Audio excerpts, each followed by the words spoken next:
In this episode of the Star Wars Time Show, Matt and Nick kick off their new era of pre-recorded Monday shows, starting with a deep dive into Lego Star Wars Rebuild the Galaxy, Pieces of the Past. Did they love it? Is it awesome Star Wars? Is it the best Star Wars ever? The two will debate it on their new format show. Don't forget, next week Matt will be back live, and then they'll be back to Monday pre-record, then back to Matt live. You get it, people. Keep tuning in to the SWTS, because there's always time for Star Wars time. Punch it, Chewie.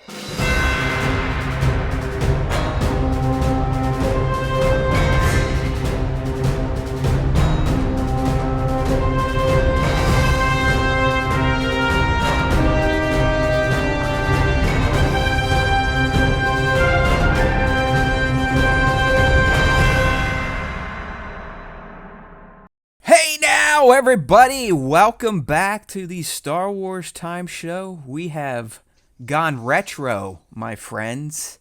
Retro, that's right, for the past 5 years. Young Nick and this old guy that likes to scream at clouds have been live streaming the SWTS.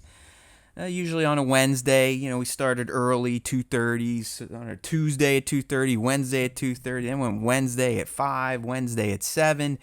And then life happened. So we've had to kind of reshuffle the deck a little bit, and we're going to try out a new cadence for the SWTS. That way, young Nick and I can still converse about that far, far away galaxy. And then we can also give you live stream diehards a little taste of the live show each month. So what you're getting today is our first pre-recorded SWTS in years. I mean, hell, this is probably ever, because I don't think we ever did video, Nick, when we were still just doing the podcast only, you know what I mean? So this is gonna be different. This is the first time. It's gonna be different. First time we're on video without having a live stream going. But hey, it'll be if you've been around for the Star Wars Time Show for years and years, you may remember the pre-recorded shows that would come out. So these will be a little bit shorter. Obviously, if you're around for the live streams, those usually crest that 2-hour mark. We're looking to keep these a little bit shorter, a little bit tighter, get right to the good stuff with the Star Wars news, Star Wars updates, and then give you a little mini closeout with the fan segment at the end. So let us know what you think about this time. If you like this length, anything like that, make sure to give us some feedback either in our Discord, in the comments on the YouTube videos, wherever you find yourself in Star Wars time land. Let us know what you think about these. That's right. You'll have to bear with us as we kind of figure this out early on, because I don't know about Nick, but I'm like, I don't know what to do. There's not comments shooting up, and I don't have to worry about hitting 55 other buttons, even though right before this show went live, all sorts of tech issues, big surprise. It is the SWTS. So yeah, I mean, we're going to try this out. One Monday, we'll do a pre-record. The following Wednesday, I'll do a live. Then we'll be back to the pre-record, then back to live.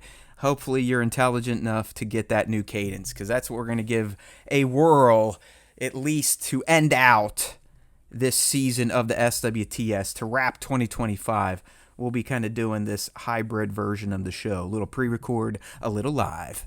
I kind of dig it. So, like Nick said, we're going to kind of keep the pre-record pretty on point, stick to an agenda, but we still want to incorporate the fans. Even though you're not here live, we will be instant premiering these things. So hopefully, as you're watching this on a Wednesday, when we put them out, usually around 6 p. East, one of us will be in there to comment along with the fandos. And we'll see how it goes. But we don't want to take everything out of the show that Nick and I do. We do like your Ask Us Anything, so we got a few questions from the fans. And then we'll get into our main subject, which is, Rebuild the Galaxy Season 2 is out. It's been out for a couple weeks. I kind of kept it on the back burner. But after watching it, I have this question, like, is Lego Star Wars truly the best Star Wars these days? I mean, it's like, it's very simple, it's fun. There's no divisiveness. There's not this online discourse where people are getting canceled or, racism or misogyny's flying around. So it's kind of nice to be in the Lego Star Wars world. So as we do our deep dive in the Rebuild the Galaxy Pieces of the Past, we'll kind of wrap that discussion asking ourselves, you know what, is Lego Star Wars ultimately the best Star Wars these days?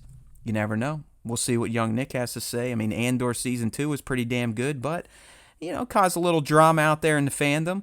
You don't really see that around these Lego shows, so that's kind of how we're going to frame that discussion. But like I said, before we get there, let's go ahead and see what sort of questions the fans had for us this week, Nick. I know it's been a while since you've got to voice your opinion to the fans here. Let's go ahead and bring up Slack. This is going to be fun. Basically, I use Stream Deck, and OBS updated this week, and it no longer talks to our vertical version of the show. So I got to do a lot of manual button pushing here, but I'll get through. I digress. I can handle it.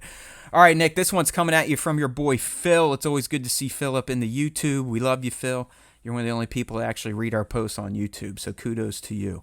All right, Nick, he's asking, if you had to change one character's arc from the original trilogy, whose would it be, and how would you change it? Ooh, that's a really good question. From the original trilogy, whose arc would I change? I feel like I might change Lando's slightly. Like that would probably be the one that I change to where, and it's such a small change, but it also changes his character quite a bit. Like something in the beginning, right when Lando and Han say hi to each other, at like on Bespin, he like gives Han some sort of signal or a heads up to be like, hey, not everything is okay here. So Han kind of goes in knowing like, all right, I know that this is a tenuous friendship that I have here, but he's clearly tipping me off that something's up. So you didn't like the complete sellout by Lando. Well, because it's like that's what he wanted to do anyway. He was at like when they find Vader in the dining room. Essentially, he's like, they got here right before you. I didn't have time to say anything. But realistically, if he's on that thing, like if they're on the landing bay, and then he just like leans into Han and like gives him a little hug, and then like whispers to him like, "Hey, some shit's about to go down." Like, at least Han would know, like, all right, he's like warning me. So I like it like shines a little bit of a brighter light on Lando's character, and it also sets up like their friendship may not be the best, but it is still a friendship. Like so that's probably what I would change. I like that because Lando, especially in the comic, I used to read those comics, Nick, and they really went into the time period in between Empire and RO2J, and Lando was a pariah. I mean, he didn't want to be a rebel. The rebels actually put him on trial. He was eventually going to be executed, so we didn't get to see all that, but Lando was looked at as kind of a scumbag based on his choices on Bespin and especially through Leia's eyes and Chewie's eyes, what he did with Han. So I dig that.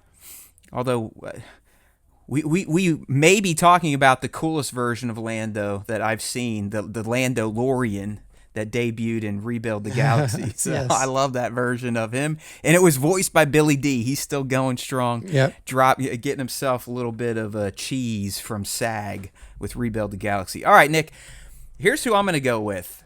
And when I first looked at this question, I was like, man, I don't know, Phil. Come on, man. I don't know. But it came to me once you said Lando.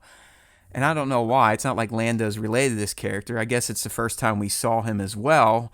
But, well, not really, sort of. I guess hear him talk a little bit. But I'm going to say Boba Fett. Let's try to take the Bozo Fett moniker away from him by doing this, Nick. Because as I have said multiple times, I've made my case on this show. Boba Fett, at least how he appeared in the original trilogy, was a complete bozo. He did nothing impressive. He was not cool. He didn't actually even track down Han Solo. That was all done through the Empire and Darth Vader. So, I mean, he kind of got hooked up in that mission. And then when we see him again in Return of the Jedi, thanks to George Special Edition, we get it, a little flirty. All right, we'll give him some respect there. He's trying to spit some game. But then the one time he's asked to be a man of action, Nick, he flies to the mini sail barges, the skiffs, if you will. He gets clumsily jacked by a blind guy, all right, which it ignites his jetpack and ultimately flies him into the side of Jabba's sail barge, and he perishes, or we thought he perished, in the Sarlacc pit. So he just looked like a dunce in the movies. All right, I'm talking about the movies, the original trilogy, not the comics or any books about him. I get it, he's a badass. So that's what I would do. I'd actually justify his badassery. I don't want to have to call him Bozo the Fett. All right, let's get a strong Boba Fett. Let's actually give him some purpose. In Empire Strikes Back, let's give him an action scene. Let's give him a win. Let's see him maybe beat down the rebels or other bounty hunters. And then in Jedi, let's make that attempt on Han and Luke at least feel a little more not so lampoonish. I mean, literally, Nick. He gets hit and he's like, "Ah, boo, and the rest is history." So, all right, there we go. We're rewriting Lando and Boba. Dig it. Okay, next question here. That sounds good. Coming from the fans, where we get a two-parter here. This is coming from the lovely Divided Skywalker over on YouTube. First question, Nick. Would you rather your YouTube feed be all cute dog videos or all cute cat videos? I think the cat ones are funnier, so I would go cats. But for those of you out there who want something like this, follow Daily Dose of Pets on YouTube, because I think it's the same guy who does the Daily Dose of Internet videos, and now it's just he has another channel that's all pet videos. So if you're looking for something, I think that's a good one to follow. Excellent, Nick. Good call. I mean, yeah, I'm definitely going cats. I get a bad rap in my house about dogs. I don't hate dogs whatsoever. I think dogs are fantastic, and dog lovers and dog owners, good for you. I've just always made a clear choice. I don't want to take care of another kid, and that's what dogs are. They require way more effort, way more care than a cat. Cat, for the most part, I can get someone to stop in every day, every other day when I'm on vacation. I don't have to take it to a kennel. I don't have to get up and take it outside. I don't have to take it on walks. So it's just the amount of effort for dogs ain't worth it, in my opinion, especially when I have my own kid. I'd rather put my effort into her being raised correctly, although I'm sure she could argue that I'm not doing that either. So yeah, I'm cats all the way. And then her follow-up, do you think they would watch cute porg videos in the Star Wars universe? What other Star Wars critters absolutely. would you fill a cute animal feed? I mean, porgs is definitely up there. I think that you might be able to catch some interesting Kowakian monkey lizard videos out there too. Those are a little crazy. I mean, baby Nexu cats, I think those would be good.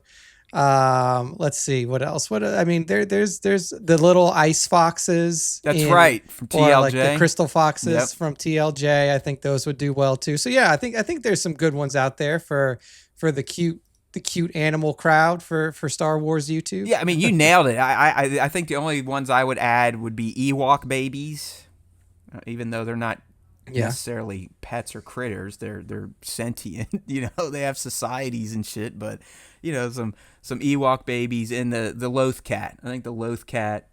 Yeah, Loth wolves. Those would be good too. So I dig that. Maybe that's what we should just turn our channel into. Is use AI to create 24-hour porg watching feeds, or Loth cat, or Kowakian space lizards and stuff like that. So I'm sure we would get much more traffic. All right, Divided, thank you. Moving right along. Next question, Baron's Black Series. What are y'all doing for Halloween? Any costumes? Our neighbors are having a Halloween party, and their theme is animals, like wild animals. So what we have decided to do is Taylor found a Wildcats jersey from High School Musical. It's like they're a basketball team, and they're the Wildcats. So she's going to wear the Wildcats jersey and then like a set of cat ears.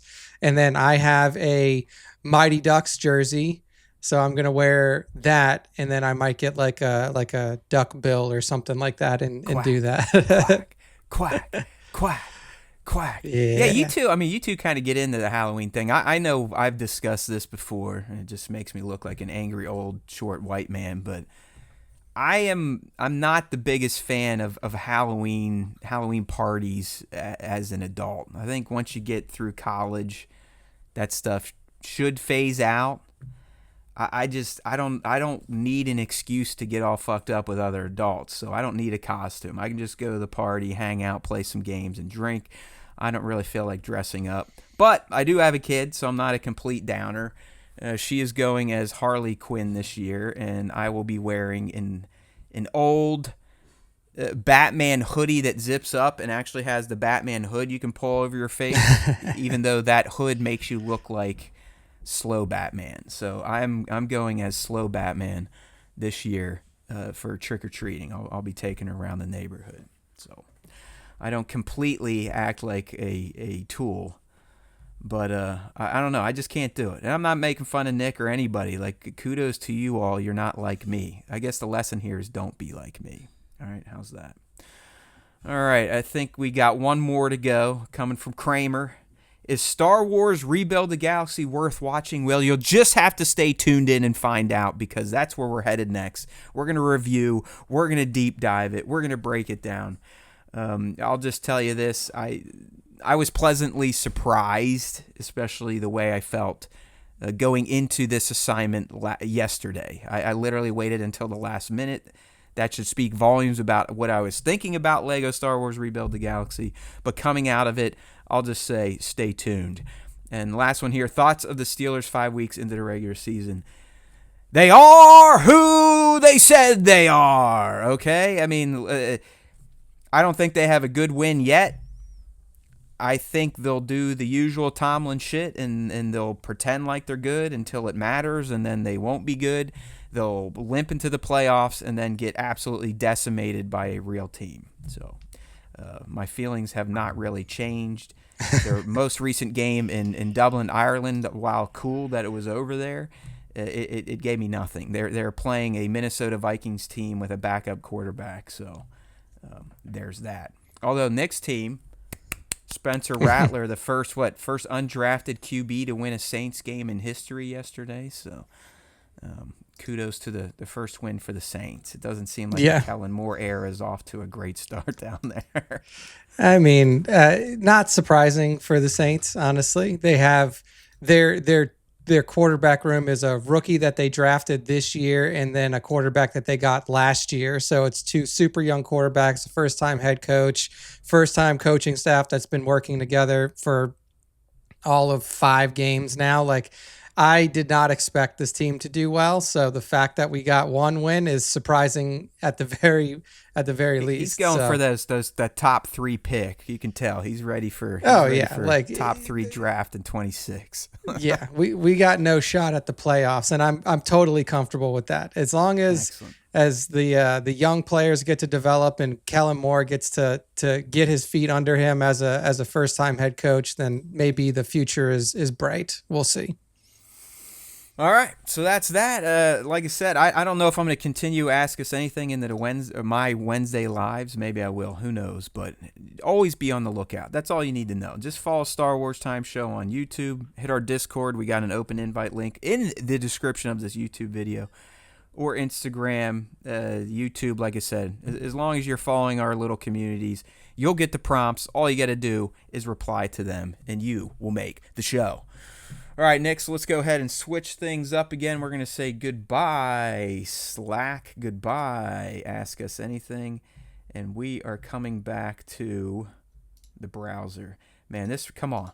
OBS, you got to get this shit fixed. I'm telling you right now. This is not going to be sustainable the longer this happens. Just basically real quick, I'm an idiot, and I saw a shiny update button today on OBS, and it more or less broke the entire show. So, yay me. Yay me in technology. And I know better. Like, I've been in tech for 20-plus years. I know better than to do something like that on a day you need the tech to work. So, FML to my face. All right, man. Well, hey, it's time for the prime topic. We are going to take a deep dive into Lego Star Wars Rebuild the Galaxy, Pieces of the Past. It's been out now for, I'd say at least 3 weeks. So clearly it was on our radar, but not on our radar, if you know what I mean. I'll at least speak my 2 cents. I enjoyed the first season, but it wasn't something where I was like, oh sweet, season two's coming out, can't wait. There wasn't like this drive to go see it. But once we realized that, we're going to change the format of the show and we're going to start doing pre-records, I was like, you know what? This is going to be a nice, easy topic to digest for our first pre-record. So let's go ahead and check it out. And I watched it yesterday, all 4 episodes back to back to back to back. I wish it was just a movie. It probably would have flowed a bit better. But I was pleasantly surprised with this sequel. I mean, I wouldn't say I was down on the first season of Rebuild the Galaxy, but nothing really stood out. I mean, there's some fun moments. Sure, I got the Dark Falcon Lego set because I wanted, Darth Jar Jar and the Jedi Darth Vader, but it's not like Jedi Bob or Sig or Dev or anyone really stood out to me from season 1. So going into season 2, I was just kind of like, hey, whatever. It's Lego Star Wars. It's not going to be terrible, but I would rather be watching football or reading book 4 of Foundation. I'm just being honest. That's how I felt yesterday. So when I fired it up, it was kind of like it was more of a chore than going into entertainment. But Nick, I will tell you, after getting through all 4 episodes, it was pretty freaking entertaining. I really enjoyed myself. I really enjoyed these 4 episodes. I do think they are heads and tails above what we got in season 1. I don't know. Maybe it was a me thing. Maybe I wasn't paying attention when I watched season 1. But I really found across all 4 episodes great character interactions, awesome new character introductions, tons of humor, tons of tongue-in-cheek, making fun of Star Wars humor that Lego is so damn good at. Yeah, a little bit of emotion there towards the end of episode 3 and the 4 between the brothers. And I thought we had a good villain this time around in Master Solitus. So I really came out of my viewing of Rebuild the Galaxy Season 2 with almost like a burgeoning fandom for this franchise. I'm Nick, I might be all in at this point in time after watching Season 2 here. So that's kind of my quick review on it. I obviously have many more notes to go through, all 4 parts, but we play fair over here. We try to maintain some form of democracy at the SWTS. So before I start kind of getting in the nitty-gritty and why I loved these 4 episodes of Rebuild the Galaxy so much, let's let young Nick dive in and see what he thought of Season 2 of Rebuild the Galaxy. Yeah, I didn't see season 1, so I didn't know any of these characters. So I was like, all right, well, we'll just go in blind. And I thought it was cute. I thought it was fun. I mean, like, to me, this is probably similar, except with less edge to what Star Wars Detours would have been, like a kind of like comedic look at the franchise as a whole that kind of pokes fun at itself. So it was fun to like listen to some of the jabs that were being thrown out towards the franchise and like see how they had fun kind of playing with different timelines and stuff like that. So overall, I thought it was fun. I thought it was like a really good spiritual like spin-off or reimagining of what that Detour show would have been. And it gives us a fun alternate look at Star Wars. I think that like a reason why you can watch this and not be in well, like we'll get into that later, like the reason why people aren't upset by it, blah, blah, blah. But like one of the reasons is that like whatever they do in this doesn't matter. Like it literally is just like, it's a spin-off galaxy. They could like do whatever to any of these characters and it doesn't matter because it's not canon. It's not going to have an effect on the storytelling that is canon. So, it's fun to see what kind of stuff that they can come up with, right? Like, Force Hold was very interesting to explore. And then like all like of the stuff around that. Yeah, exactly. It's like you're kind of mixing elements of Marvel there a little bit for sure with like the Darkhold and like alternate dimensions and universes where people can be held and things like that. So overall, I thought it was fun. I thought it was a fun jaunt. I will say that like I was doing some house chores a little bit while I was watching the first 3 episodes, and the 4th one I kind of like sat in and paid a little bit more full attention to. But yeah, I mean, I hope that stuff like this continues. I have ideas of what they could do like in the Lego universe if they choose to continue doing it. But yeah, that was my top of the head review. I thought it was super fun for sure. Yeah, I mean, there's a part of me I'm like, is this just because it's a Sunday and I'm enjoying myself? I had some of my medicine because I mean, I was watching out on my deck, dude, and I swear to God, if people rolled by, they're like, okay, this guy needs taken to the home or something because just out of nowhere, I would laugh out loud. I mean, I had some LOLs over these 4 episodes. Each episode, there was a moment where I'm like, what the fuck? When just one moment that comes to mind. I think it was in episode 3, but when they when they launch R2D2 as a dog fighter, it like he's his own little snub fighter. He's out there with his rockets and he launches that arsenal. He's just blowing the shit up. Or when Servo blows up the battle ball, he starts. He's like, hold on, I gotta take care of something. And he's like, dude, just blows it up. I don't know. It just like some of the Servo stuff with Viper, their little love relationship, and that budding bond between them. It was just fun. So I want to go through kind of each part, Nick, and just rattle off some things that I was thinking about when I watched them. Because yes, even though this was a Lego Star Wars and I wasn't super thrilled about watching on a Sunday, I still took notes. So I want to run by some of these things with Nick as we have our lovely slideshow playing in the background with evil K2SO, still voiced by Alan Tudyk. Which, yep. Yeah, I mean, they had they spared no expense. I mean, Hamill was involved, Tudyk was involved, a lot of the voice act. I mean, Cameron Monaghan. Ashley Eckstein came back to voice Ahsoka for the first time in many years. So I mean, they definitely don't just piss around with this Rebuild the Galaxy. It does seem like it's something that they are putting the money into. They're getting the names out there, and it shows. So, all right, Nick, part 1, I initially just wrote down, great freaking start, good setup, interesting characters, humor and action, solid villain in Solitus. I do think Solitus was a very good villain. He wasn't really a Darth or anything or a Sith.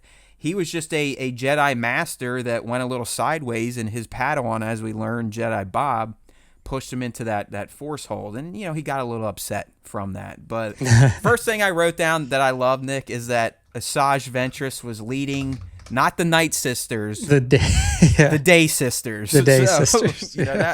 I thought that was a good one. Dathomir is a completely different looking planet. It's all vibrant, full of life. They ride Rancors like horses, so that was a fun little flip from what we're used to in the known galaxy.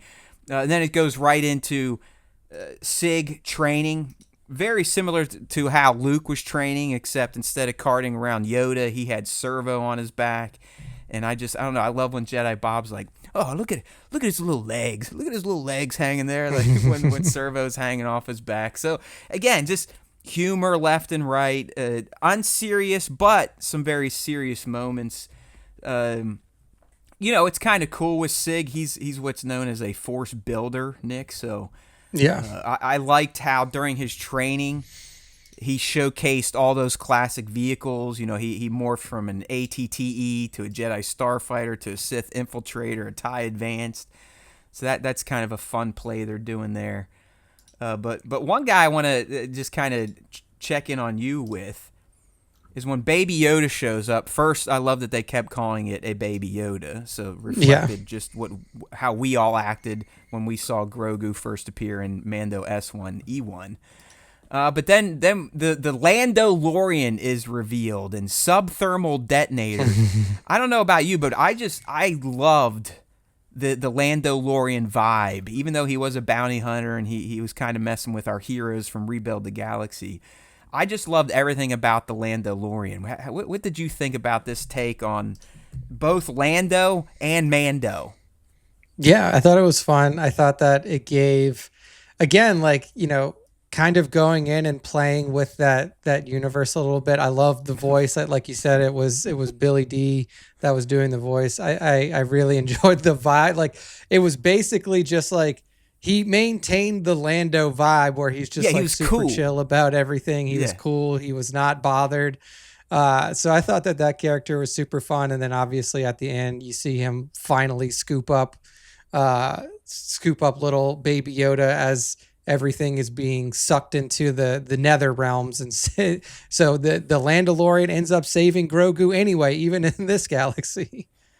Yeah, So that was fun. I thought he was really fun. It was a cool take on both those characters being married together. And again, this is just the little subtle stuff I love about Lego Star Wars. But the fact that he had sub-thermal detonators, and that was just carbonation. I don't know. I thought that was a very clever play on a thermal detonator.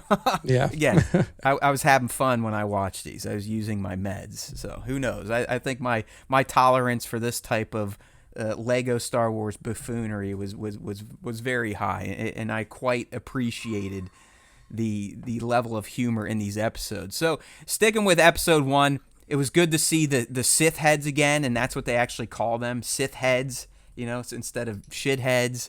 We learned that Darth Jyn Erso built the battle ball.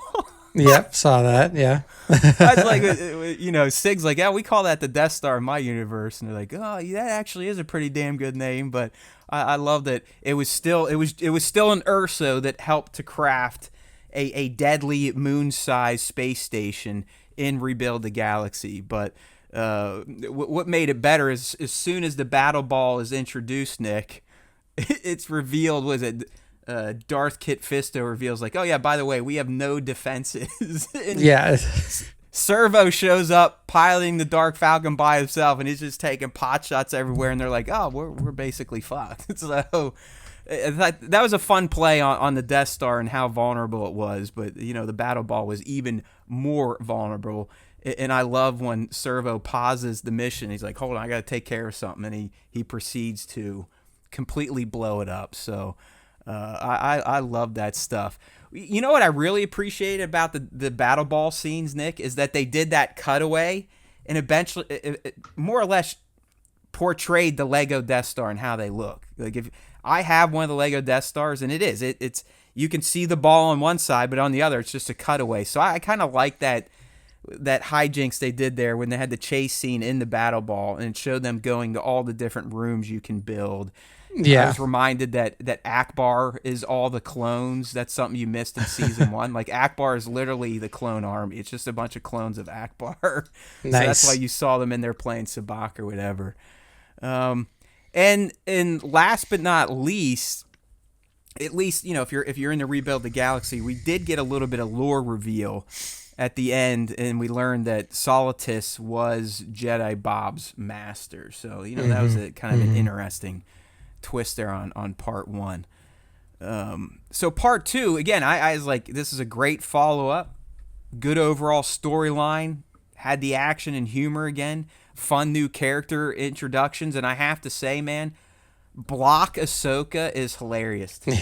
Yeah. You know what I mean? Like how they portrayed her, like she is like kind of like down and like, yeah, I'm not like everyone else, blah blah yeah, blah. I have no friends. She's the old Legos, not like the newer generation of Legos where they're small and they're a little bit more posable.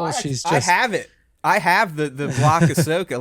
Like they make these now. You can build the characters and they are in that block. But I mean, they kept her as a block. She didn't walk. She just kind of like hobbled. Both her swords were always behind her. That's why she always had to, kind of spin when she was fighting.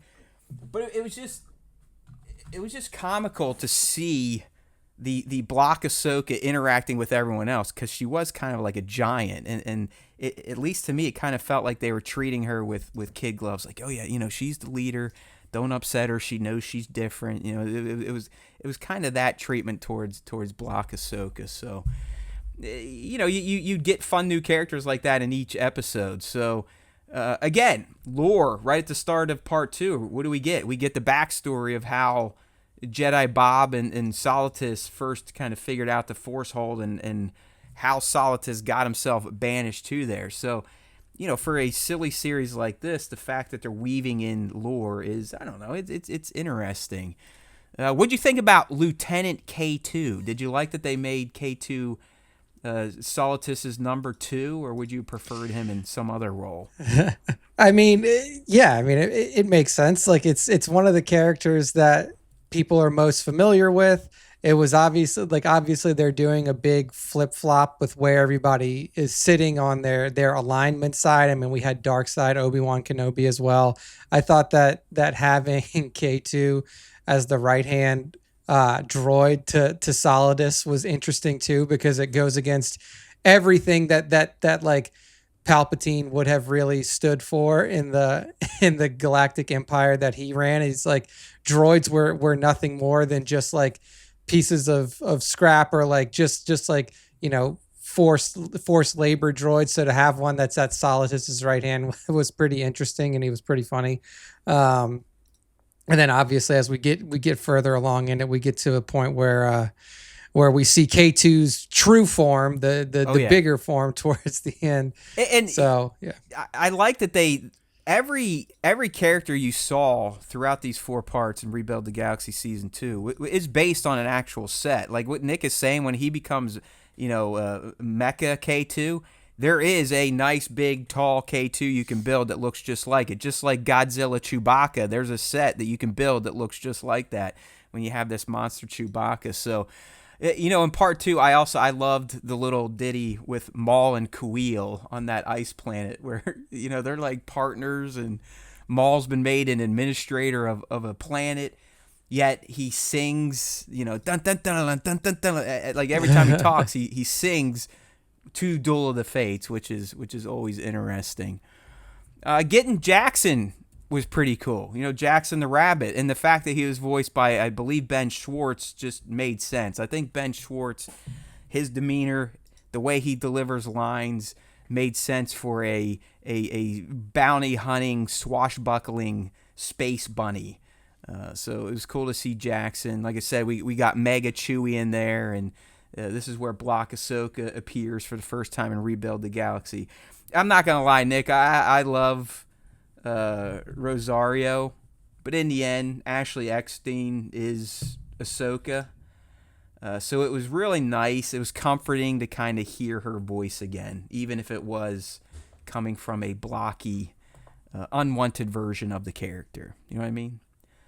Yeah. So how about the Porgils? It was the Porgils were funny. The half Porg, half Purgil. And I don't know if everyone missed this line from Yessie, but when Jedi Bob was bitching about them having to go in the mouth, she's like, well, this is more or less our you wouldn't want to see the other option, which I'm assuming meant up the thing's butt. So you got to like that they're willing to go to that level of humor in a kid's show, because they know old people like us are probably watching or have to watch. Our boy Milquetoast, all right, he had his debut. If you haven't been around for a while, when we say Milquetoast, we're talking about Jedi Cal Kestis. I do think his intro was fun. They really played. He's like, yeah, well, I'm a Jedi survivor and blah, blah, blah. That was all kind of neat. And then he's like, game over, man. Game over. So you kind of got an Aliens callback, but also playing on the fact that Cal is from a video game. But my biggest hell yeah from part 2, man, had to be the tandem of Darth Revan and Darth Kenobi. I mean, who would ever think those two would be a pair, right? I mean, that was Revan didn't do weird. much talking, but Kenobi, he was in there. And you notice instead of saying hello there, it was always his greeting was something like saying goodbye. I forget the exact phrase, but instead of hello there, and it wasn't bye there, but it was something always saying goodbye was Darth Kenobi's phrase. Yeah, I thought that the Kenobi Revan pairing was interesting, because it seemed like a lot of the other ones kind of made a little bit more sense. They were a little closer in time. The Revan one it almost felt like they just wanted to toss Revan in there just to like make the fans a little giddy to see Revan going. But yeah, that one was super interesting.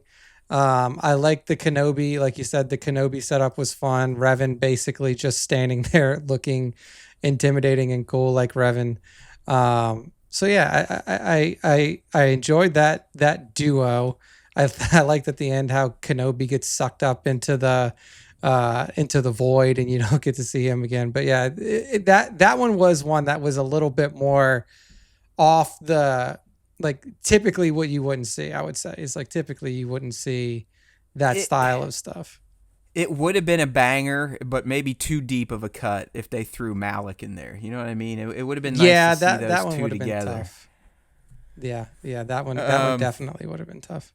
Some other fun stuff in part two. I mean, I know again you don't have backstory from season one, but getting to see Greedo propose to, and this was another great line.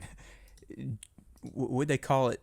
Princess General Senator Leia. That was her title in the series.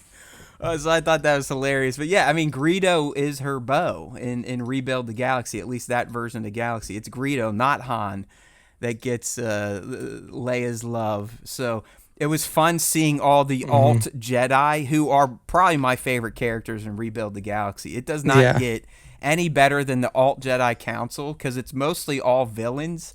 I mean, it's Dooku, Cad Bane, Sheev, Darth Vader. I mean, Yoda wearing that fucking like leather jacket and Palpatine just being a hero.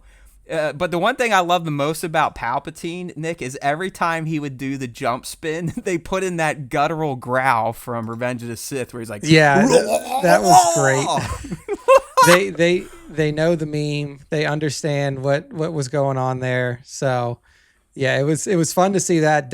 Like, I love how Darth or Maul was just like always cold. Like, he was just cold all the time. So like he was bundled up. I love seeing Jedi Sheev and like you said, the spin thing was awesome. It was really fun just to like, again, like just to get to see them like play around and like, oh yeah. They had a field day with Jedi Sheev because I mean I wrote down lots of quotes. I mean, like all of his quotes as the Emperor, they more or less jammed in here, but he was saying them as a good guy, and it was funny. I mean, pretty much any like do it, all that type of stuff. They somehow managed to fold into the good version of Palpatine, and he is a standout. Like he is absolutely hilarious. If you notice though, even though he's a good guy, he still kind of shits on Jedi Vader a bit, which is a long-running theme in Lego Star Wars. Like Lego Star Wars, Palpatine actually just treats Vader like a clown. I mean, just go back and watch old Lego Star Wars. I mean, just clowns his ass left and right. So I'm glad that they, even though Sheev is good, he still had a few nudges for Vader to remind them, like, hey, I'm still number one. What'd you think about Solitus's chain sabers? I don't know if I've ever seen that before or heard it before, but it was kind of like he kind of had him in a nunchuck setup. You know what I mean? Yeah, it was weird to me. Like I was wondering like what the purpose of that was, for lack of a better term. Like I thought it was interesting. I mean, obviously they're playing around with different lightsaber styles, different things that you can do with lightsabers and how you could potentially like make them different, which I thought was super cool. But it was a little strange because it didn't feel super practical. Most of the time he would like throw them, like he would like throw them, or he wouldn't like really like, it gives you limited range of motion. He pinned Jedi Sheev with it, but if you think about it, how does that even make sense? I mean, how does light stick into concrete? So we'll excuse that. It is Lego Star Wars, but I'm with you. Functionality, it seems ridiculous unless you really did use them like nunchucks and they were shortened blades. But maybe it was so he never lost his second lightsaber. I don't know, but. It was unique, if anything else. Plus, you always gotta like that the hue of a purple saber, especially at Lego size, because they're a little bit fatter than a traditional saber. But the last part, and I had 4 smiley emojis on this, which means I must have laughed out loud. But when Greedo dives off the Dark Falcon to save his lady love and her family, I found that to be absolutely hilarious. Just the way it looked, the way it sounded, and the way it played out. All right, your ears back, Nick? Okay, I think Nick lost his ears. Okay, now I can hear you again. All right, ears are good. Okay. I don't know if you heard, I just quickly said the last part about part 2 that cracked me up. I had 4 smiling emojis, which means I was probably laughing out loud, but was the Greedo dive. When he's on the Dark Falcon and he's trying to save the Skywalker family. That was pretty hilarious. All right, so part 3, I would say, if we had to rank the episodes, Nick, part 3 is probably my favorite of the 4. I'd probably go 3, 2, 1, 4. But the whole pirate angle was just amazing, and the fact that Padme was the leader of the pirates and Naboo was like a pirate safe haven. Yeah. I think this episode had a great space battle, and like I said, towards the end, there's a little bit of emotion during the triple duel between Jedi Bob, or the quad duel. It was Jedi Bob, Dev, Sig, and Solitus. Yeah. And, you know, Dev made that choice, which when you're watching it, you're like, oh, damn it, Dev. Like, it felt like you were getting so close to kind of coming back to the right side of things, but no, he made his choice to be with Solitus. So I'm not going to lie, I felt a little bit, which is kudos to the team. I mean, we are talking about Lego Star Wars that is supposed to be silly. This is overly silly because, as Nick said, they can do whatever the fuck they want because this is set in another galaxy. There are no rules. So the fact that they got me to be emotionally invested in one of the leads, I say is a win. The force burner speeder they create was pretty neat. I know that's a Lego set now, by the way. But I loved the reveal that Cassian was one of Amidala's, pirate lieutenants, and just the way he announces himself with that thick accent. I was just like, what the fuck? Like, what are they doing? I mean, I just love that these people sat around. They're like, how weird can we make our characters? You know what I mean? So, yeah, I mean, that's the fun part about working on something like this is that you get to do that. Like, you don't have to, like, you literally don't have to care about anything when it comes to like lore, when it comes to like how to treat characters, anything like that. It's literally just, you know what? Like, what do you want to do? All right, go for it. Like, as long as it's not vulgar, it seems like they just have like free reign to kind of do whatever they want to do. So I thought that was super cool that they can just kind of play with that like that. The Cassian character was great. The Pirate Queen Amidala, like you said, awesome. She was amazing. Like Pirate Queen Amidala, the fact that they go there is just, it's absolutely stunning. You know, obviously she has her own version of Jabba's katana or whatever it's called, the Kahan, I forget the name, but her sail barge kind of decked out. Had a little bit of that Naboo royalty to it, but she's a pirate.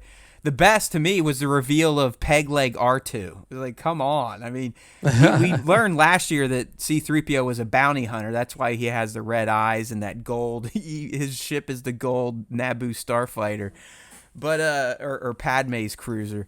But seeing R2 first with a peg leg, then a patch on his only eye, and then the fact that he more or less has what BT-1 level arsenal in his guts, that was a nice touch.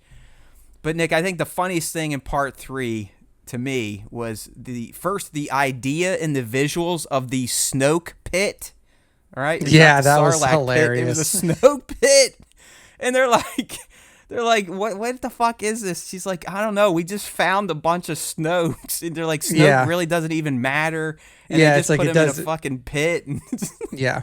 See, that's what I like about this kind of stuff. Is like you can literally just do that. You can just be like, you know what? It doesn't even matter. It doesn't even matter. I mean, because us fans learned that, you know what, Snoke really didn't matter in the actual movies. He had no real purpose. He was turned into a nothing burger. So the fact that they went there and turned him into the Snoke pit with all the little Snokes like coming in and out of the mouth, going like rah, rah, rah, rah. It's like, what sort of drugs were these people on?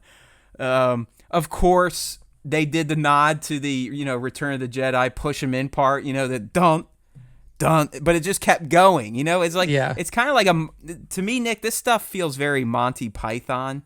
It's just really dumb, silly shit, but it's funny. So it's like, dude. It just, people just keep looking at each other like, what the fuck like, is happening here?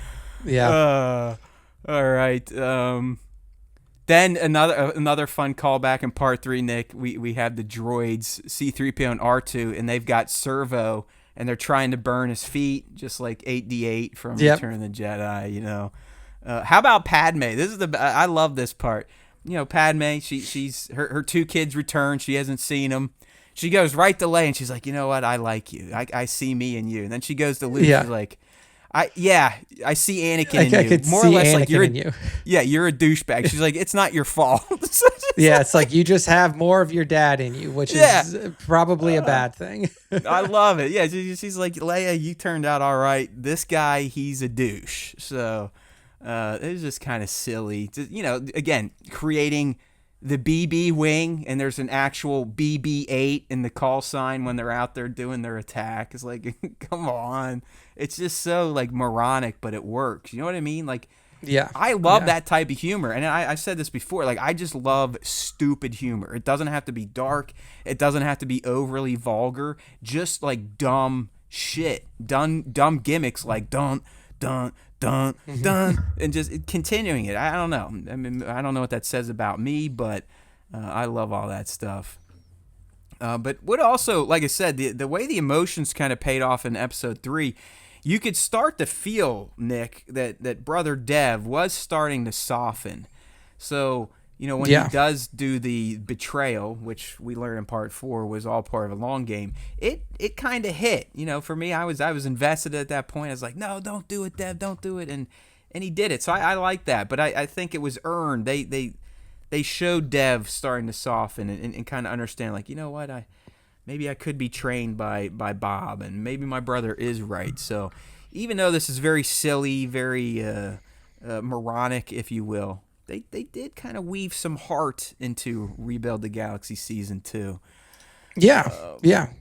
They made the best of the 4 episodes for sure. And I think that, like, instead of just making everything kind of off the wall in a spoof, they did give it like a solid overarching storyline, like this Darkhold thing with Solitus breaking out, and then having the 2 brothers that are the Force dyad that are split, like kind of matching what we saw in the sequel trilogy with Rey and Kylo. Even though they weren't brother and sister, they were not related. I think that they did a really good job of like maintaining a through line while also just having like chaos all around it. So I think that the writers did a fantastic job. And some of the chaos, I know I talked about earlier, but this is another multi LOL emoji. But R2 dogfighting I thought was fantastic. It was like their secret weapon.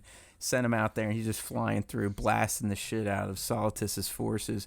And finally, to kind of wrap part 3, it was great that Darth Jar Jar returned. And just like Maul, he got himself some spider legs. In fact, they're the exact spider legs that Maul used. So, Nick, in season 1, Darth Jar Jar was kind of like the big bad, even ahead of Darth Rey, I believe. So it was even that they provided a little mystery, right? Like they kept showing that someone was watching everyone, but we didn't know who was watching. And then we see at the end, indeed, it was Darth Jar Jar, voiced by Ahmed himself. So that was a nice callback. Nice.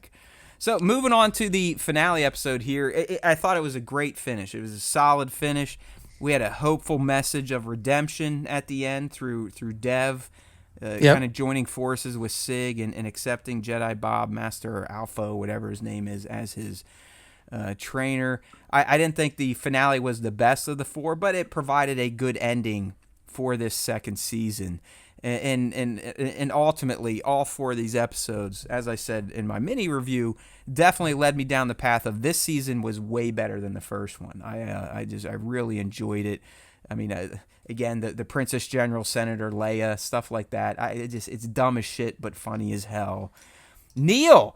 Nick, did you catch Neil in part 4 from Skeleton Crew? He made an appearance. And he was flirting like with this redhead, and I can't remember if that was the redhead from actual Skeleton Crew that he was macking on up on that roof, or another character. But Neil was attached to a female in every scene he was shown in part 4. I like the big battle. We had some charges. We had the droids lining up, kind of echoing the Phantom Menace. All sorts of gimmicks and silliness in that battle. I mean, it was just insane. We had the Jedi and Sith fighting together to vanquish Solitus. Again, we got more of the Palp growls. Anytime that dude jumped in the air attacked, it'd be like... and Nick brought it up earlier. I mean, we even got some Transformer action in part 4. Yeah. When K2... had all the B2s and B1s form his mecha size and mecha droidicas. And of course, I got all emotional at the end of episode 3 because Dev turns to Solitus. But as we learn in episode 4, it was all part of the long game. It's the only way he could have saved his brother. So it was nice to kind of see that going full circle. But the best to me, Nick, was they did a "I love you, I know" bit between the two brothers. I don't know if you picked up on that, but I think Dev says to Sig, "I love you," and Sig goes, "I know." It's like, there you go. There you go. That's why we like this Lego Star Wars stuff. That all the nods, it's always done in a cheeky way. You know what I mean? Yeah. I mean, I think that the finale was super fun. I like the different battles that were going on. You had like the main group battle eventually that split off and was fighting against big K2SO and then the big Droideka, and then you had how about Droid Soka? How about Droid Soka when she finally jumps in and she's like, now I can do something. She takes over the Droideka body. So you had that going on one side, which was super fun. They were throwing out B1 battle droids and everything at them. And then on the other side of the battlefield, you had the split between the brothers and Jedi Bob versus Solitus, and then eventually, like you had mentioned before, Dev goes over back to the bad side, and then they fight 2v2. So, I mean, overall, I thought that the finale was really well done. I liked the animation with like the void spots breaking up or breaking through the universe and like sucking people through into nothingness, and then the explanation from Solitus saying that now that the force hold is destroyed, it just goes into oblivion, and whoever goes in there is destroyed. Like I said, you see Darkseid Kenobi get sucked in there, and a bunch of other characters that kind of get sucked through there. I mean, I thought that the finale was great. I thought that the battle style was really fun, and they kept it. They didn't make it like super corny. They kept it to where it was like, oh, there's still like some good action scenes in here, and there are things that are happening that are super fun. So I was surprised that they like gave everybody like a little bit of a spotlight in that. So I was super happy about that. Yeah, it was really fun to see how that all kind of broke out. The image in the deck right now, I forgot to mention that Kyle Katarn was part of Padme's pirate gang. That makes sense too. He had a little sash going over his typical khaki get up. So just the last 2 points here, and we'll kind of close this out. I really like the Skywalker family dynamic that they present here, where you got Jedi Vader, now pirate Padme, strong Leia, and kind of surfer hippie Luke. The group hug and Luke getting all emotional. I would like to see a spin-off with this version of the Skywalker family all together going on an adventure. I think that would provide some very fun hijinks. And really, the last 2 points, Viper and Servo for life. Hopefully that love persists. I thought they were a good combination together. Viper, very serious, matter-of-fact probe droid, and then Servo, kind of a ding-dong battery droid. And then Block Ahsoka gets a happy ending. We get to see Block Phoenix Squadron rejoin her at the end. So that was a nice little cherry on top for the second season of Rebuild the Galaxy. I really think this was an extremely fun experience. I came out of it just much more pleased than I thought. I never go into something Star Wars angry and like I'm going to hate it, but I'm not going to lie, on a Sunday, I was looking at it a little bit like a chore, but coming out of it is like, you know what, that was well worth an hour and 40 minutes, whatever it took to get through. It was fun, it was heartwarming, it was silly, and it was memorable. So I hope they keep this thing up. When I could say after Rebuild the Galaxy Season 1, I was like, it was fine, it was fun, but if it's just a one-off, no big deal. Now that we got through this second season, Nick, I'm like, you know what? If they do this every year in the fall, I will not be pissed off. So I mean, I think it's I think it's a really fun format to continue with. Obviously, it seems like they're going to have to move away from Solace as the primary villain because he got sucked into the whatever hole, like the nothingness. He got sucked into the nothingness, for lack of a better term. So I am interested to see, like, if they continue it, I assume they will, because it's probably like really inexpensive content to create.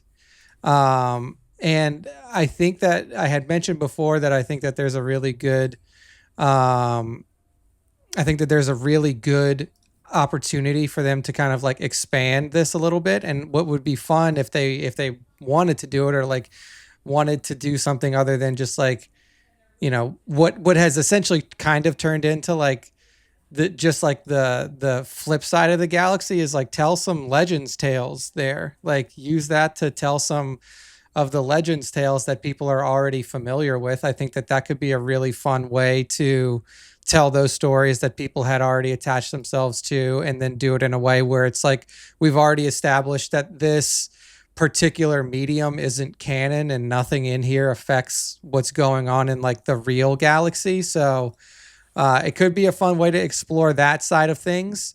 But yeah, I mean, I think that the Lego stuff is really interesting. It like gives the creatives an opportunity to kind of break out of the standard stuff that they're typically, like telling with the canon stories and everything like that. So I think it's a fun little reprieve from like standard Star Wars in general. Yeah. Um, So yeah, yeah. we'll go back to kind of the title of this episode here that we're doing. All things considered, when you think about other Star Wars, be it comic books, TV shows, movies, stuff that's happened, movies being announced and never paid off on, or projects getting canceled, or starting on TV, going to movies because you don't think TV's viable anymore. Some of the controversies wrapped around traditional Star Wars media.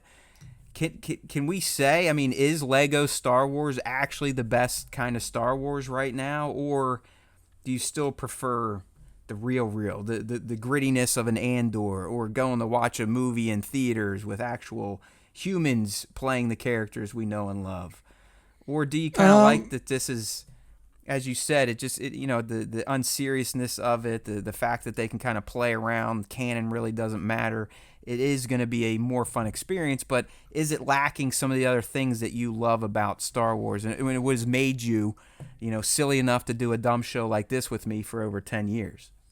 Yeah, I mean, the thing about this is like, I'm just going to lay down the true facts for you. Not enough people watch this to have an internet uprising or like craziness about it. Like this is, and there's also like another thing that comes into it too, is like, even for people watching this, they watch it with the addendum in their head that like, this is for kids. So like whatever is in here is just, it doesn't matter. Like we know it's not so like whatever. So like one, the viewership is not big enough for them to have an uprising on the internet about it. And two, it's clearly designed for kids. Do I think it's the best? No, I think it's I think it's fun, but like if we had like a bunch of this and no regular Star Wars content, it would probably get a little boring. Like it would just essentially turn into Robot Chicken V2. It would grate on you after a while, I think. It would be fine, but I think it is here to complement the other stuff that's happening in Star Wars and be able to like take the cheeky look at it. But if this was it, then it would just be boring. And then like speaking to the point about like it being for kids, I think what gets lost in all of it is that Star Wars in general is for kids, and it's just been taken over by fucking old guys like us. Like Ron Howard was literally in an interview recently talking about like his, like what he had done recently, and Solo came up, and he literally said that George Lucas, when he was on set, told him, remember, this movie is for 12-year-old boys. Like that is what Star Wars is. Star Wars is for children. Star Wars was designed for children. And if it was like, if you still ask George Lucas and some of these creators like Dave Filoni too, they would tell you that Star Wars is for kids. The problem is not with the content. The problem is that the fandom is a bunch of old middle-aged white dudes who grew up with it, who got angry that they're now making Star Wars for kids all of a sudden, when the real true fact is that Star Wars has been made for kids since it was made. And like, they are now realizing that they're fucking old, and that like what they think is fun is not what kids think is fun now. So they that's the struggle point, is like, go talk to George Lucas right now and he'd be like, "Oh yeah, Star Wars isn't for you. Like Star Wars is for your son or like your daughter or for the children out there." So all of the 50-year-olds and people our age that are losing their minds on the internet about Star Wars, George Lucas is just like, "I don't know why you care. It's not for you." So I think that that's another big thing that comes into this, is like people who are our age that watch it, that don't have normal functioning brains, don't get upset at it because they're like, "Oh yeah, well this is clearly made for kids." But so is all of it. All of it is clearly made for kids. The only one that isn't is Andor. That's the only one up to this point in Star Wars that was not made for kids. Yeah, So I'd say that's a true statement. Yeah, listen, do I think Lego Star Wars is the best Star Wars right now? Only for the fact that it doesn't kick the fandom hornet's nest. That's about it. It's nice to be able to talk about something Star Wars and know that I'm not going to get death threats or told to go kill myself. But when it comes down to it, even though I am an old person, I heard Nick, he did have a caveat in there. Us old people, we can still watch Star Wars as long as we got a good head on our shoulders. And that's me. So I still thoroughly enjoy Star Wars, whether it's made for people of my generation or not. But to me, the canon-based Star Wars, the lore-producing Star Wars, that is the best type of Star Wars. So while Lego is fun because it removes a lot of the bullshit from the discussion, it's not the overall best Star Wars. That's always going to be the stuff that is set in stone. This leads to that. This came from this, those types of things. So I think it's safe to say over here at the SWTS, we thoroughly appreciate Lego Star Wars, but it is not the overall best type of Star Wars content. It's definitely fun, but it is not supreme. All right, Nick, let's go ahead and switch things up and get ready to put this episode to bed. We're clocking a good little time right here, just a little over an hour. So we're going to move in to close things out with the fan segment. You know, we used to do this on the live stream. I might still do it on the mini live stream. Either way, we love including the fans. So we always ask them a question. If they respond, we read the responses. So let's see what they had to say this week. I'm going to do all these manual button presses, so give me 1 second here, Nick. And we'll see what the fans wanted to ask or wanted to reply to. Sorry, we already did that shit. All right. So go ahead. Question is Lego Star Wars actually the best Star Wars right now? First up, we have Nick DePorto on Instagram. And Nick says, "Y'all are sleeping on Skeleton Crew." Hey, we're not sleeping on it. We love Skeleton Crew. We're just asking you guys what y'all think. So clearly, Mr. DePorto here is a big fan of Skeleton Crew, as are we. And if you're a big fan of Skeleton Crew, I thought it was freaking awesome. If you're a big fan, make sure Skeleton Crew into Andor. I mean, that's like the best run of Star Wars content we've had in a minute. It was really good, yeah. So if you're a big fan of Skeleton Crew, make sure to go check out our episode where we interview Ravi Kabot-Conyers, the person who plays Wim. And Marty Matulis, who plays Vane the Pirate. That's right. So we got some Skeleton Crew peeps up for y'all to watch. So go through our YouTube channel, search for that. You'll have some good interviews with Skeleton Crew members. Next up, 2797 Studios, Mr. Bat says, as fun as it is, Andor was better. Yeah, I mean, that's when it comes down to like, you're really at that point, you're comparing apples and oranges. But yes, I agree that if we're just looking at quality of show, Andor was better. It's not even close. But for the things I said, it is nice to just kind of watch Star Wars and not worry about the world lighting itself on fire.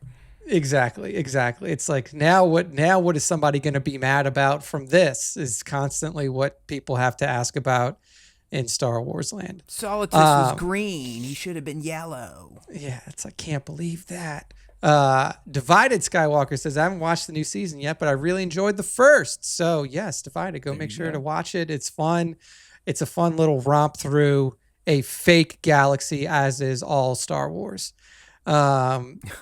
And then Michael Kramer, Mac122198, Michael Kramer, good buddy, says, yes, they need to do more. I'm sure they will. And the reason that I feel like they will is because I feel like Lego animated Star Wars is just easier to do than regular animated Star Wars. There's probably like a lot less that goes into the animation. There's probably like some sort of like Lego animation software that's like already Oh yeah, pre-built where you don't have to do all this crap that you have to do for regular like Clone Wars or Bad Batch style animation. They just like they have everything pre-built and they just do the facial expressions and stuff exactly. like that. It's all block based, so there's like no Yeah. joints to move outside of their two legs move together in their arms, and that's how they Yeah, animate so them. it's It's like the frame super rate is off or something, but it is fun super to watch. easy. So Yeah. in So case people out there, go ahead. I was going to tell Kramer, in case you skip this episode, going back to your Ask Us Anything, yes, you should watch Rebuild the Galaxy Season 2. Watch. Yeah, man. Watch Check it out. It's worth Check it it. out. It's fun. It's good stuff. It's light. It's breezy. It's easy. You don't have to worry about what people are going to lose their minds about over some Lego Star Wars stuff. That's for sure. So, yeah, that is it for the question of the week. So, thank you all for participating on our Instagram. Make sure to follow there to participate at StarWarsTime.show on the Instagram. And then, hey, if you're a part of our YouTube community or a Discord too, you can drop your answers in there as well. So we are now moving on to the top 5 Star Wars fan artist features of the week. It's going to be done a little bit differently from now on. We're just going to show you the Instagram posts from the pages themselves. So kicking it off, Matt right, pulled our let's do top 5 this week because I was unsure what was going on. But hey, here we go. Toy vs. Rick is number 1 here, and Toy vs. Rick is giving us an awesome look at the brothers in arms at one point during their lives. This is Obi-Wan Kenobi and Anakin Skywalker. This is some Rots era. You can tell by Annie's long hair and the scar and everything else, his full black getup. Just a great pose here from Toy vs. Rick, Annie and Obi right next to each other in the hangar bay of a ship at that time. I don't think it quite is it Grievous's ship? I can't tell, but I think that's what Toyverse was going for here. yeah, he's going for there. So good stuff. Good looking at the boys here from Toy vs. Rick. Yeah.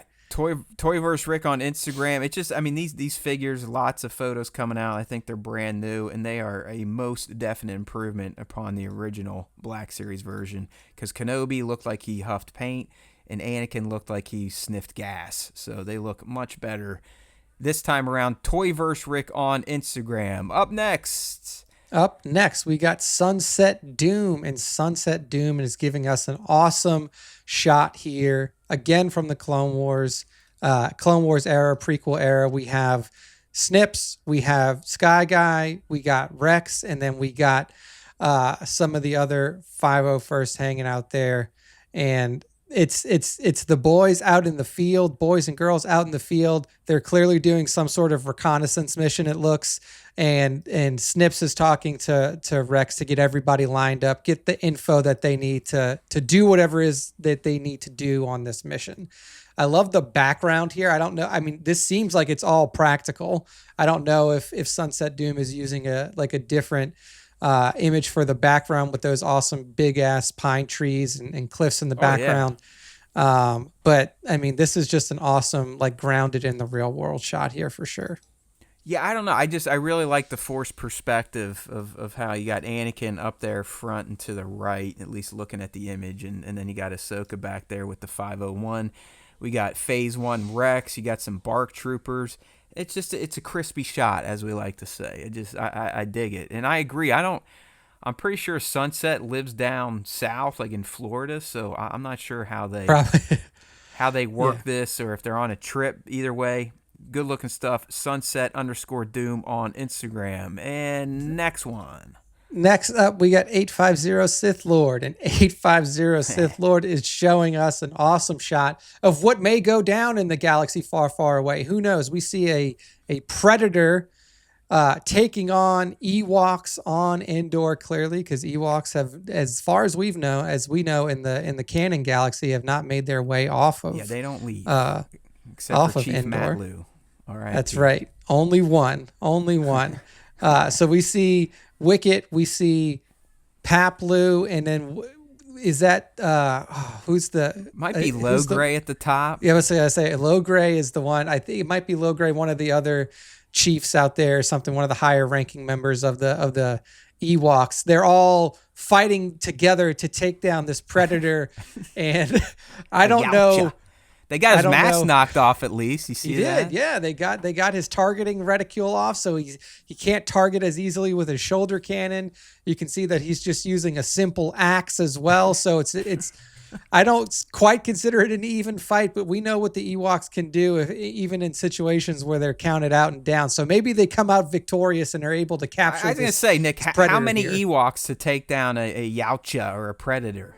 I feel like it's probably more than 3, but I don't know. I guess if you catch them by surprise, and the people or the Ewoks are getting the jump on them, and they have a setup, maybe they can take them out. Maybe they can handle this one on their own. I would love to see Wicket rip his head and vertebrae out like a predator does to his killed prey.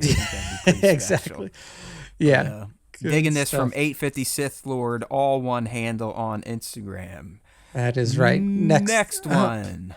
Next up, we have Terradium, however you want, Terradium on Instagram, and they're giving us an awesome shot of Kamir, the stranger from the Acolytes. I mean, this character just looks awesome at baseline. I love the green and white atmospheric smoke that has been pumped into the shot here. Yep. I love the pose that Kamir is standing in with his 2 lightsabers ignited, one backhand, one forehand, wearing his signature mask. And then obviously, though, it's that sleeveless look that he is known for. Just an awesome setup here from Terradium. Yeah, I mean, like you said, simple picture, but great character. It's just this shot just reinforces in my head that I love Kamir, and it's a shame that we're probably never going to see him again, because I think he would have been even more interesting in a second season of The Acolyte. He's just super cool looking, Darth Grin, whatever you want to call him. He is the man. So great shot here from Terradium, all one word. And Nick, the last top fiver of this week. All right, last top 5 of this week is Brian's Toy Chest. Brian's Toy Chest is giving us an awesome little, almost looks like a recruitment poster, right? Like a few different or a couple different recruitment posters here. You have the remnants of the Empire with all of this is a collab, Nick. This is a collab with JZHD. Oh, with JZHD. So there we go. That's the second one, I believe, is JZHD. So they did this together, where Brian's kind of took the old Empire, and Jay-Z did one with the clones, which is also very excellent looking. There they are, side by side, looking good. Indeed. So, yeah, I mean, I love this style. I love, like, the poster-esque kind of style. Brian's remnants of the Empire looks sick as hell. I love the light source coming through the Empire, the Imperial sigil there in the background, and the pose of all the different troopers that are kind of like V'ing out towards the back in the atmosphere. And then obviously JZHC's Captain Rex in the Clone Wars with Rex and then the boys there in the background. I mean, obviously incredible setup there too. Both of these are just awesome, like wall hanger style types of images here for sure. Yeah, good looking stuff from Brian's _toy chest on Instagram. Go give him a follow. All right. That is it. That's the end of the top 5, and that's the end of our show for this week. I think we made good time here, Matt, so go ahead and close us out. That's right, buddy. Well, we'll see what the fans think of this. If you've made it this far in the pre-record, hopefully one of us at least joined for a bit on the instant premiere. These, again, you'll always be watching these on a Wednesday. We're kind of going to keep Wednesday the day to release the Star Wars time show. So if you made it this far, sucker! No, just kidding. If you made it this far, let us know what you thought. Do you dig this? Is the time length appropriate? The segments we included, we're always open to try new things out. But as Nick said, it's time to say goodbye. And I'm trying to figure out how I'm going to say goodbye, because I know when I hit my goodbye button, it's not going to say goodbye on one of the versions of this video. So you'll just have to bear with me. But just know this. If you watch, if you listen to, if you do anything with the Star Wars Time Show, the Force is going to be with you. Away.